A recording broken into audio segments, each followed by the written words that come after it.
Today we'll be doing our Mastery of Money seminar, and what we'll be doing is basically looking at esoteric concepts to allow you to get the money that you want in life. Not necessarily to become millionaires or to become very, very wealthy, but to have enough money to go through the physical plane, to buy those experiences that you need for yourself and for your loved ones, and to feel a sense of it all just coming to you naturally as an outpouring of the love and the creativity that you put out, rather than this whole concept of like working hard and struggling and forcing the whole thing to come about for you. Basically speaking, the way that I handle esoteric money is I teach people to raise their energy. I teach you to become more life force, more power. And then when you do that, people will be pulled to you. People will show up. They're going to crawl over the walls and under the doors, and they're going to lower themselves in through the ceiling, and they will be there. And when they show up, what you have to do is bill them. You have to have a way of billing these people so that you can basically make money. And that means being organized, having a product or a service or something that you can give to these people when they show up in your life. For you to raise your energy and have all these people show up and then you haven't got a way of working it with them, you won't have the abundance, you won't have the creativity, and you won't have an energy pattern that will go all the way. And basically, some of you are going to need lots of money. You're going to need loads and loads of the stuff in order for you to buy those experiences and to create the changes that you hope for yourself. When you look at the physical plane, you can understand that it isn't designed for people to be rich. If we divided all the wealth up in the world among all of the people, okay, in fact, everybody would be millionaires. But the system is so designed that a few people have the wealth, and the rest of the people do not have the wealth. And because it is designed like that, and because it's come down from thousands and thousands of years, the common man has to put in a certain amount of transcendent energy to pull himself or herself out of a system that isn't designed to assist you. I mean, imagine if you could go to work and in 1 week you could earn, let's say, $2 million. And you think, oh, Friday, I think I'll retire from here on out. The system isn't designed like that. The way that the system is designed is that if you work really, really hard, it will spit out just enough cash to keep you just above what I call the revolution level. You know, where you're not out in the street tearing the system apart, but they fed you just enough to keep you going so that you don't blow away the system. The world that we live in is just owned by a few people. You know, let's say 500, 1,000 families own the entire world, okay? And they also own the governments, they own the societies, they own the banking systems, they own all the financial institutions. They dictate what interest you'll pay, how much rent you'll pay, what mortgage terms you'll receive, you know, what your car payments are. They decide everything for you. And they also decide how much money the average man in the street will have. And if you are, let's say, a small businessman and you've opened a business, you're going to open it in that kind of energy pattern. In an energy pattern of control, restriction, keep everybody bottled down, give them a little bit so they don't revolt, but don't give them too much, because we don't want these people coming up out of the pack, becoming too self-empowered and starting to take away the control that the big people have.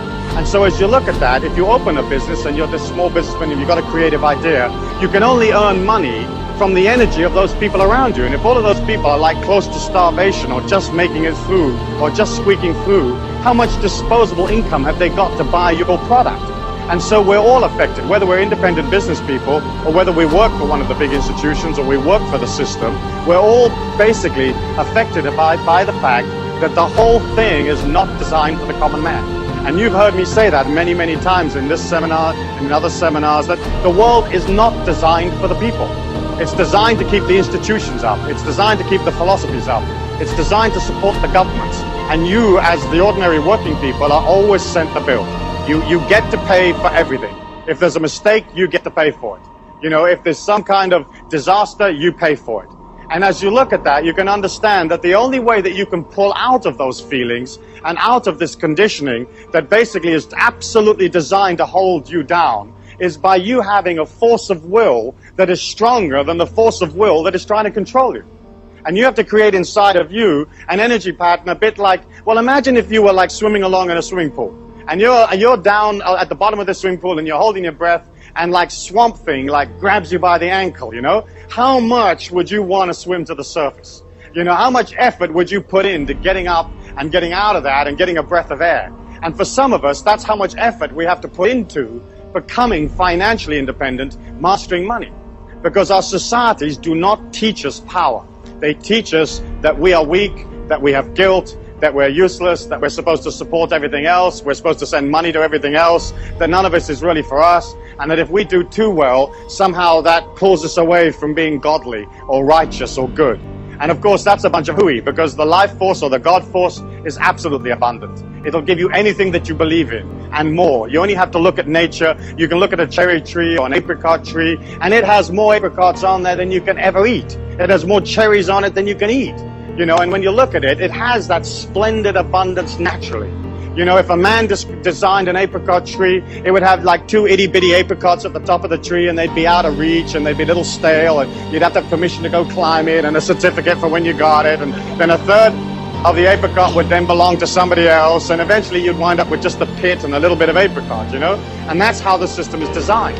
When you look at it, when you look at the physical plane, we are here as these transcendent beings, as these infinite beings inside a body, and you have the ability through your thought forms and through your feelings to absolutely redirect and change your life.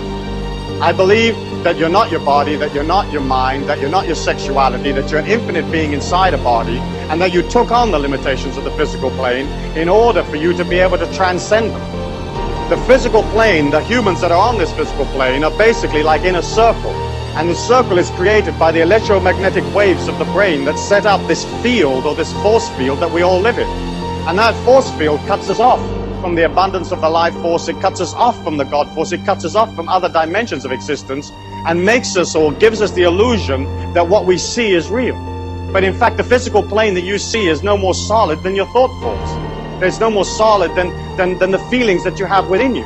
The fact that the physical plane is moving at the speed of light gives it the illusion of being solid. But in fact, you're looking at basically a non-solid world, a world of thought form of consciousness. Your body being the same thing, your feelings and your thought forms all being different and varied forms of the one and the same energy. And as you look at the way scientific research is going now, you can see that the scientists are getting nearer and nearer and nearer to a unified force field theory, where all energy will be just one and the same energy. And that's my feeling, and that's the sort of mystical or metaphysical approach. I believe that as an individual, you can be in this circle of activity that describes the physical plane, and you can scratch and you can hollow and you can thump and scream and rip people off and compete with them and shove and push, and you can become wealthy. You can drag yourself out of the programming, out of the circumstances. But my way is, I feel, more fluid and simpler, and that's basically to work upon your intentions, to work upon your concentration, and to move into a pattern that allows wealth to come to you naturally. Because the other system where you're sort of scratching and biting to get money, it's almost like your wealth means somebody else's poverty. Where my way is, you can become wealthy and then allow everybody else through your wealth to become even richer. It's not like there's any limit to how much is out there. And it's not like there's any limit to how much money you can have. There are millions and millions of dollars every day that are lost and left lying around, and people die and they just leave it in little sort of carrier bags someplace. You know, there's millions of opportunities for cash at no effort at all. And it's not like you becoming wealthy is going to detract from somebody else at all. Because we're not living in a finite world. We're not living in a world that only has this much resources or this much wealth. There are more resources to be discovered. There are more creative ways of doing things. There's always an ever-expanding amount of wealth. And what you're doing as an individual is, you're saying, listen, I'm happy to concentrate on making money because I understand that if I don't concentrate on making money, I won't have anything.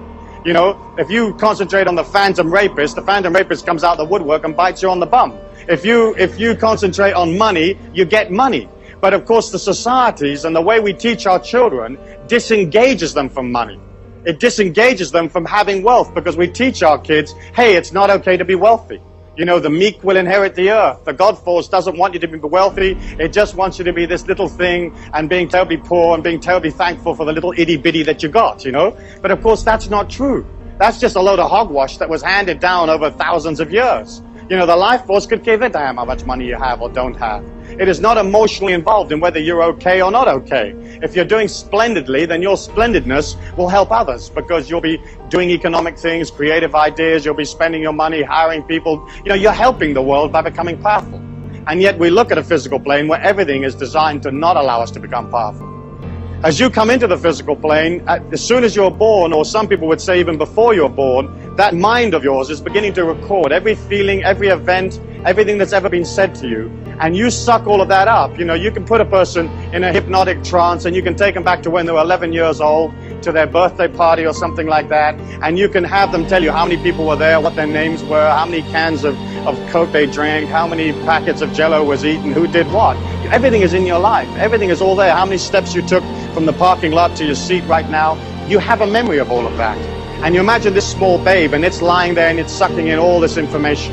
Okay, and it's born to parents who think that like working hard is honorable, that you have to work hard to make it through the physical plane, you know. Well, let me ask you a question. How many of you here think that you have to work hard to make money, or you've been taught that you have to work hard to make money? Let me see your hands. Okay, you see, they sold you that. They sold you that. The people that run this circle of activity, okay, sold you that because they wanted you to work for them. You know, they wanted you to work hard for them.